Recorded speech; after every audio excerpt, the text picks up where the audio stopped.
Hello everyone, welcome to bitwise learning. और आज हमारा पाइथन का लेक्चर नंबर 3 है और आज हम सीखेंगे डेटा टाइप्स के बारे में। तो चलिए विदाउट टाइम को वेस्ट किए हम स्टार्ट करते हैं। सबसे पहले Python data types classified data items, यानी कि डेटा टाइप्स मतलब जैसे टेक्स्ट हो गया, न्यूमेरिक डेटा टाइप्स हो गया, सीक्वेंस हो गया, जैसे हमने पहले बात की थी, integer, float, complex numbers, list, tuple, range, ये सारे जो होते हैं हमारे डेटा टाइप्स होते हैं। ये चार्ट आप एकेटिव एग्जाम में बना के आएंगे तो आपको एक अच्छे मार्क्स मिलेंगे। ऑल्दो हमें ये सारे नहीं पढ़ने, कुछ मेन हैं जो कि मैंने कवर किए हैं, बस हमें उतने ही पढ़ने हैं। बट एकेटिव एग्जाम में अगर आप ये पूरा बना के आते हैं तो आपको अच्छे मार्क्स मिलेंगे। अब दे define what kind of value a variable can store and what operation can be done with it. ठीक है, तो आई थिंक उसमें कोई समझाने की ज़रूरत नहीं है, बहुत इजीली समझ में आ रहा होगा।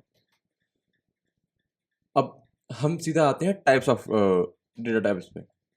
सबसे पहला जो हमारा है टेक्स्ट, जो कि इतना इंपॉर्टेंट नहीं है, तो टेक्स्ट आपको पता ही है ना, नॉर्मल टेक्स्ट जो होता है। हम स्टार्ट करते हैं न्यूमेरिक्स। तो numeric data type in Python, you work with different type of numbers using these data types.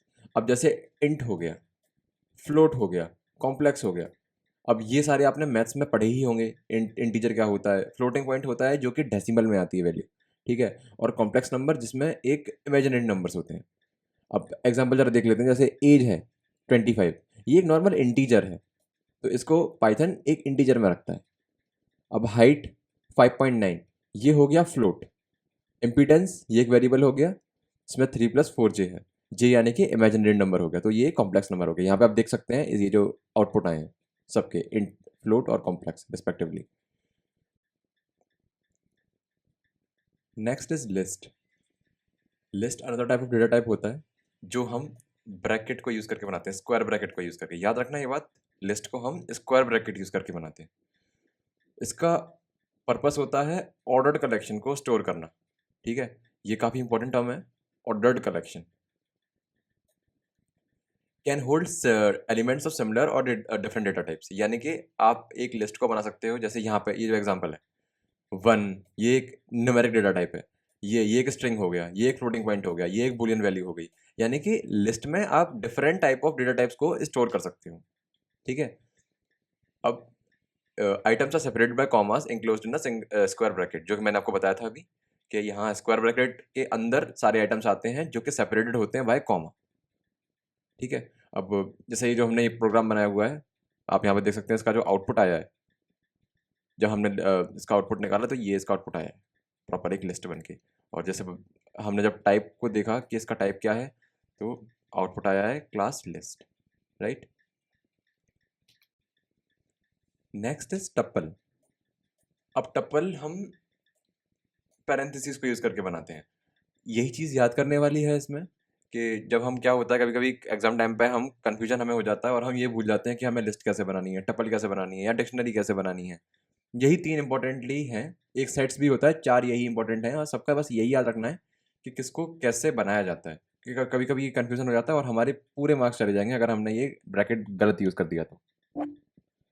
अब टपल में और लिस्ट में ये डिफरेंस होता है कि लिस्ट जो है उसमें आप एलिमेंट्स को ऐड कर सकते हैं, सब्ट्रैक्ट कर सकते हैं। मतलब अगर मैं चाहूँ तो बाद में इस हेलो को जैसे यहाँ पे हेलो है एलिमेंट, अगर मैं चाहूँ तो हेलो को हटा सकता हूँ, फिर से इसमें मतलब ऐड कर सकता हूँ, कोई नया एलिमेंट ऐड कर सकता हूँ। 4 एलिमेंट है, 5 एलिमेंट कर सकता हूँ, 3 एलिमेंट कर सकता हूँ, और कुछ भी कर सकता हूँ। लेकिन टप्पल हमें रिस्ट्रिक्ट कर देता है, जैसे यहाँ पे लिखा हुआ है नो एडिंग, रिमूविंग और चेंजिंग एलिमेंट्स।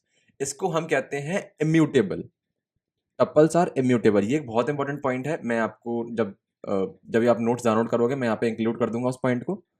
बट अभी के लिए आप ये मान लो कि tuples are immutable and list are mutable. तो एग्जांपल देखते हैं क्रिएटिंग अ टपल। तो जैसा आप देख रहे हो हमने पैरेंथेसिस को यूज़ करके ये हमने 2 एग्जांपल लिए हैं। यहाँ पे भी हमने different type of data types use किए हैं, तो यहाँ पे भी कोई इशू नहीं होता। और जब हमने आउटपुट देखा तो एक क्लास आ रही है टपल। बस याद करने वाली बात यह है कि यहाँ पे हम ब्रैकेट कौन सा यूज़ कर रहे हैं। ठीक है, और वही पैरेंथेसिस को यूज़ करके separated by comma. Next is dictionary. अब डिक्शनरी को हम बनाते हैं करली ब्रेसेस को यूज़ करके, ये वाले जो ब्रैकेट होते हैं। अब डिक्शनरी जो होती है वो थोड़ी सी डिफरेंट होती है लिस्ट और टपल से, क्योंकि यहाँ पे हम की वैल्यू पेयर्स का यूज़ करते हैं। ये देखिए, ये है ना की वैल्यू पेयर्स। अब यहाँ पे keys must be unique and immutable, यानी कि जो की होती है वो या तो स्ट्रिंग होनी चाहिए या नंबर होनी चाहिए। अब कीज कौन सी होती हैं देखिए, जैसे कि एग्जांपल लिख लेते हैं हम सीधा। नेम, एलाइस, एज, एज क्या है एलाइस की 22, इसका मेजर क्या है कंप्यूटर साइंस, ग्रेड क्या है। ये बेसिकली वो डिक्शनरी जो होती है ना, कि जो हम जैसे ऑक्सफोर्ड डिक्शनरी होती है, वहाँ पे हम ऐसे ही तो देखते हैं कि ये रहा एक वर्ड और ये रहा उसका मीनिंग। तो डिक्शनरी टिपिकली उसी को हमने पाइथन में काइंड ऑफ इम्प्लीमेंट किया है, और हमें फिर ये डेटा स्ट्रक्चर मिला है। तो अगर आप देख पा रहे हो सिंटैक्स, तो पहले हमने की लिखा, कॉलन लगाया, वैल्यू लगाई, और उसके बाद हमने सेपरेट कर दिया हमारी एक वैल्यू को। इसके बाद हमारी दूसरी वैल्यू आई ये, फिर हमारी तीसरी वैल्यू आई, फिर हमारी चौथी वैल्यू आई। अब यहाँ नोट करने वाली बात यह है कि हमने ग्रेड्स एक स्ट्रिंग बनाई, और हम चाहें तो उसका जो वैल्यू है, ये की हो गया, इसका जो वैल्यू है ये एक लिस्ट भी हो सकती है। इट इज़ नॉट नेसेसरी कि आप इंटीजर को ही रखो या फ्लोटिंग पॉइंट को ही रखो या स्ट्रिंग रखो। आप लिस्ट भी दे सकते हो, आप टपल भी दे सकते हो, अगर आप चाहो तो डिक्शनरी भी दे सकते हो, डिक्शनरी के अंदर एक और डिक्शनरी। ऑल्दो इतनी ज़रूरत पड़ेगी नहीं आपको, बट नॉलेज के लिए पता होना चाहिए। अब इसका अगर हम आउटपुट देखें तो ये देखिए, name Alice, age 22, major computer science and grade C करके आगे। आउटपुट इसका जो क्लास है वो डिक्शनरी। Next is sets. तो इनका कोई डेफिनेट ऑर्डर नहीं होता है, duplicates values are automatically remove. तो ये सेट्स टिपिकली वही है जो आपने सेट थ्योरी शायद मैथ्स 1 में पढ़ी होगी, और आपने 11th-12th में ही पढ़ते हुए आए हैं। ये वही सेट्स है जो कि पाइथन में हमने इम्प्लीमेंट किया है। अब अगेन यहाँ पे हम ये म्यूटेबल होता है, क्योंकि हम यहाँ पे ऐड कर सकते हैं, रिमूव कर सकते हैं आइटम्स को, ठीक है।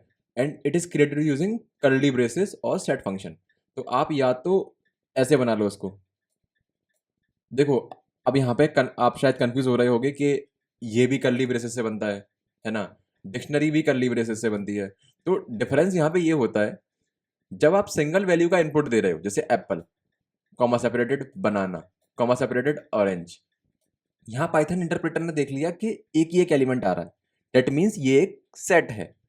वहीं अगर हम डिक्शनरी की बात करें, तो यहाँ पे कोलन हम यूज कर रहे हैं, हम की वैल्यू पेयर दे रहे हैं, तो इससे पाइथन को अपने आप समझ में आ जाता है कि ये एक डिक्शनरी है। तो ये चीज़ आप याद रखना कि सेट्स और डिक्शनरी करली ब्रेसेस से बनते हैं, दोनों सेम। या फिर आप ऐसे भी कर सकते हो, सेट लिख के और पैरेंथेसिस यूज कर सकते हो, ऐसे सेट फंक्शन को यूज करके। ये एक फंक्शन होता है। फंक्शंस क्या होते हैं ये हम आगे जानेंगे आने वाली यूनिट्स में। अब वही यहाँ पे हमने एक सेट बनाया है और आउटपुट निकाला, तो देखिए ये आया क्लास सेट। अब सेट में यहाँ पे आपने जितनी भी चीज़ें पढ़ी होंगी कि यूनियन, इंटरसेक्शन, ये सारी चीज़ें हम सेट्स को यूज़ करके कर सकते हैं। तो अब जरा बात कर लेते हैं difference between global and local variable. ये काफ़ी इंपॉर्टेंट क्वेश्चन है जो कि एकेटीव एग्जाम में काफ़ी बार पूछा जाता है। तो मेक श्योर जब आप आंसर लिखेंगे तो इसी तरह से लिखें, प्रॉपर एक टेबल बनाएं जहाँ पे पहले उसकी फीचर्स मेंशन करें, उसके बाद लोकल एंड ग्लोबल वेरिएबल के डिफरेंसेस बताएं। तो चलो एक एक करके देखते हैं। सबसे पहले स्कोप एंड एक्सेसिबिलिटी। तो एक्सेसिबल लोकल वेरिएबल जो होता है वो बस एक्सेसिबल होता है ओनली जहाँ पे फंक्शन डिक्लेयर किया जाता है, जबकि जो ग्लोबल वेरिएबल होता है वो पूरे प्रोग्राम में कहीं भी एक्सेसिबल होता है, everywhere. Second is scope and accessibility. Created when function is called, destroyed when function exist. यानी कि जैसे ही फंक्शन खत्म हो जाता है हमारा, जैसे ही फंक्शन के स्कोप से हम बाहर निकल जाते हैं, ये इसका काम खत्म हो जाता है। लेकिन यहाँ ये क्रिएट व्हेन प्रोग्राम से स्टार्ट, यानी कि जब पाइथन का प्रोग्राम बनाया जाता है एंड जब तक पूरा प्रोग्राम खत्म नहीं हो जाता है, ये तब तक चलता है। मेमोरी लोकेशन ये स्टैक मेमोरी में स्टोर होता है, स्टोर्ड इन स्टैक मेमोरी, और ये डेटा सेगमेंट में स्टोर होता है। नेक्स्ट है data sharing. Can not be directly accessed by another functions. यानी कि जिस फंक्शन में ये बनाया गया है उसी फंक्शन वाले के जो एलिमेंट्स हैं वो उसको एक्सेस कर सकते हैं। लेकिन ये जो ग्लोबल वेरिएबल होता है ये can be accessed and modified by any function, क्योंकि ये ग्लोबली बनाया गया है। Next is modification. तो मॉडिफिकेशन यानी कि जब हम लोकल वेरिएबल को डिक्लेयर करते हैं तो हमें कोई स्पेशल कीवर्ड्स की ज़रूरत नहीं पड़ती। हम नॉर्मल जैसे वेरिएबल बनाते हैं वैसे ही इसको भी बना सकते हैं। No special keyword is needed. Whereas global keyword की बात करें तो हमें जब हम लोग ग्लोबल वेरिएबल बनाते हैं तो हमें ग्लोबल कीवर्ड को यूज़ करना पड़ता है। हम लिखते हैं पहले ग्लोबल, उसके बाद name of the variable and then उसकी वैल्यू असाइन करते हैं। तो that's it for this video. और इसी वीडियो के साथ हमारी पाइथन की यूनिट नंबर 1 जो है वो पूरी कवर हो चुकी है। आने वाले टाइम में हम वन शॉट्स भी रिलीज़ करेंगे ताकि आपका क्विक रिवीजन हो जाए। एंड आप उसमें हम PYQs वगैरह भी इंक्लूड करेंगे जो कि AKT में आए हैं, हम डायरेक्टली उनके क्वेश्चन एंड आंसर्स करेंगे ताकि आपकी अच्छे से प्रैक्टिस हो पाए और आप फुल मार्क्स ला पाओ। तो अगली वीडियो में हम मिलते हैं पाइथन की नई यूनिट के साथ। Thank you.